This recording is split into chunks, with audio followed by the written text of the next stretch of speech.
Another round of Frogger. That's what it always felt like.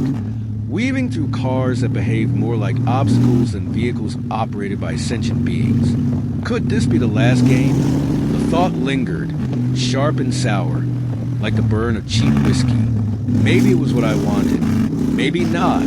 That question stayed unanswered, like a phone call you'd rather ignore. Everything hurts.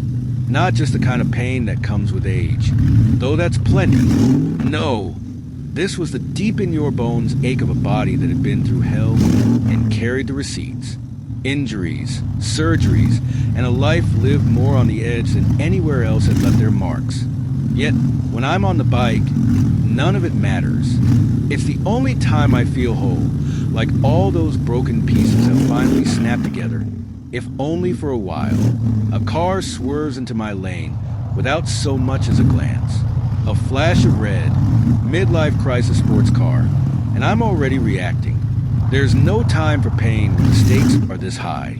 My hands and brain operate on instinct, muscle memory refined by years of dodging oblivious drivers who'd rather check Instagram than check their mirrors. I see the truck up ahead, too.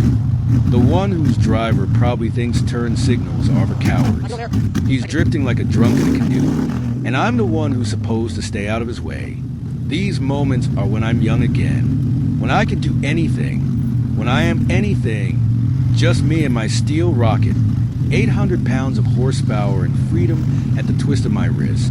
The road bends to my will, and for a fleeting second, I'm not the person who groans getting out of bed. I'm the rider, the ghost that haunts highways and terrifies soccer moms and minivans. The air hits my face like a slap from an old friend, harsh but familiar. The cars around me are just prisoners. I see it in their dead eyes behind tinted windows, trapped in their four-wheel coffins, going places they don't want to go, thinking thoughts they don't want to think. Nobody on two wheels ever says, I have to ride across town, and I hate the traffic. That's a sentence for the caged. We say, I get to ride across town. We say it with a grin that's part joy, part middle finger to the rest of the world. A Prius edges too close, and I give the driver a look as I pass. They don't notice. Of course not. They're probably calculating how many more miles they can squeeze out of a single tank. I roll my eyes so hard I almost see my brain. The smug ones are always the worst. You'd think saving the planet would make them happier. I've been doing this dance for years, and the rhythm never changes. The big players, sedans, trucks, SUVs, and the occasional semi. The wild cards, motorcycles like mine, though the younger riders sometimes act like they're invincible. I wasn't much different back then, but at least I had the sense to fear the road's cruelty. Experience is a hell of a teacher, especially when the lessons come with scars. Speaking of scars, my shoulder twinges as I lean into a turn. It's the one from 1997, courtesy of a gravel patch that sent me flying. I'd landed in a ditch, helmet cracked but skull intact. A miracle, the doctor had said. I'd called it luck. The cruel, capricious kind that lets you live but ensures you'll never forget the price. Ahead, a van swerves like the driver just remembered they're late for something. I avoid them easily, gliding past with the grace of a predator that's been hunting for years. The sun's setting, and the light paints the asphalt in shades of gold and shadow. Beautiful, in a way that makes me ache for reasons I don't quite understand. Sometimes I wonder if I'm chasing something out here, or running from it. Could be both. The road doesn't judge, doesn't ask questions, doesn't demand answers. It just is.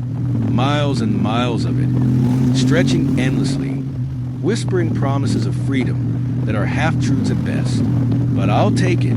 I'll take it because it's better than standing still. Another car cuts me off, this time a beaten-up sedan with a bumper sticker that reads, "Baby on board." I snort. If they cared that much about the kid, maybe they'd drive like they had more than 3 brain cells to rub together. I've seen goldfish with more spatial awareness. But hey, it's not my job to teach them. Darwin will sort it out eventually. I'm approaching the outskirts of town now, where the buildings give way to open stretches of road.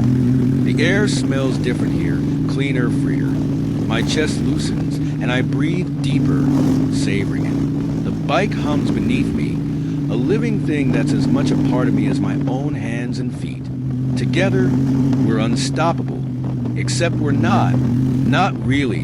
I know that. I've seen what happens when the road decides it's done with you. One moment you're riding high.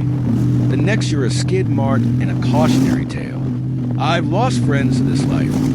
Buried them with heavy hearts and the knowledge that they wouldn't have had it any other way. Stupid bastards, every one of them. Brave, too. There's a fine line between the two, and bikers love to dance on it. The night's closing in and the sky's a deep bruised purple. Headlights glare in the dark like the eyes of predators. I'm one of them, I suppose. A predator and prey all at once. That's the nature of the ride. It's dangerous, reckless, and utterly addictive. Every twist of the throttle, every lean into a turn, every near miss an adrenaline rush. It's a drug I can't quit. Maybe I don't want to quit. Maybe this is where I'm supposed to be. Not in some quiet house with a picket fence and a lawn that needs mowing. Not in a car with cup holders and Bluetooth. Here, on the edge, where life is raw and immediate, where the only thing that matters is the next second and the one after that.